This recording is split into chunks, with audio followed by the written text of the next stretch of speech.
Serial Kumkum Bhagya में आ गया है बहुत ही धमाकेदार ट्विस्ट, जहां अब प्रार्थना ने शिवांश का घर छोड़ दिया है और वह अपने घर पहुंच जाती है। वहां जाकर वह अपनी मां को बताती है कि वह शिवांश को हमेशा के लिए छोड़कर आ गई है और उसे डिवोर्स दे दिया है। इसके बाद लोग सोचते हैं कि शायद किसी ने उसे कुछ कहा होगा, इसलिए वह उस घर से चली गई है। लेकिन प्रार्थना साफ कहती है कि यह सब उसने अपनी मर्जी से किया। इसके बाद प्रार्थना की मां बहुत ज्यादा गुस्सा हो जाती हैं और साफ शब्दों में कहती हैं कि इस घर में रहने के लिए उसके लिए जगह नहीं है।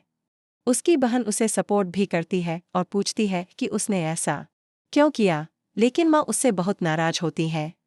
फिर शिवांश की एंट्री होती है और वह प्रार्थना को लेकर वापस घर पहुंचने वाला है। लेकिन कैसे, चलिए बताते हैं।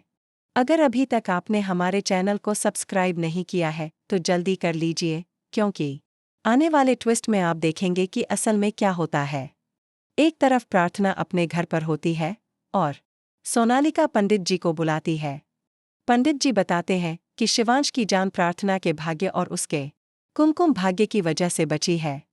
पंडित जी कहते हैं कि 1 महीने के अंदर प्रार्थना और शिवांश की शादी का मुहूर्त देख लेना चाहिए, लेकिन सोनालिका उनसे तर्क करती है कि ऐसा नहीं हो सकता। पंडित जी कहते हैं कि अगर ऐसा किया गया तो शिवांश की जान को बहुत बड़ा खतरा होगा। सोनालिका पंडित जी पर चिल्लाती और कहती है कि वह उससे बड़े पंडित जी बुलाएगी और शक करती है कि प्रार्थना ने उन्हें पैसे दिए होंगे, इसलिए वे ऐसा कह रहे हैं। पंडित जी जवाब देते हैं कि वे प्रार्थना से कभी मिले भी नहीं हैं, तो पैसे कैसे लेंगे।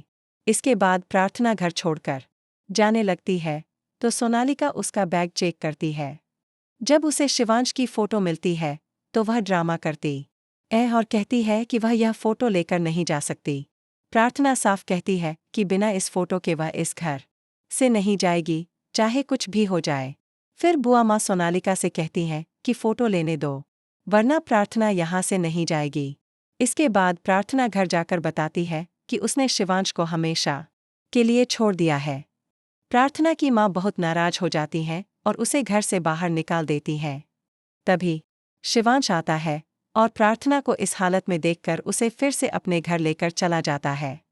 बुआ मां इस बात से अनजान होती हैं। शिवांश की बहन उन्हें बताती है कि प्रार्थना वापस आ गई है, जिससे बुआ मां शॉक्ड रह जाती हैं। सबसे बड़ा झटका सोनालिका को लगेगा, क्योंकि प्रार्थना और शिवांश इतनी आसानी से अलग नहीं होने वाले। अब देखना होगा कि जब प्रार्थना फिर से उस घर में रहेगी तो क्या उनके बीच का प्यार और भी गहरा होगा और दोनों अपने प्यार को स्वीकार कर पाएंगे। आपको क्या लगता है? आने वाले ट्विस्ट के लिए हमें ज़रूर बताएं।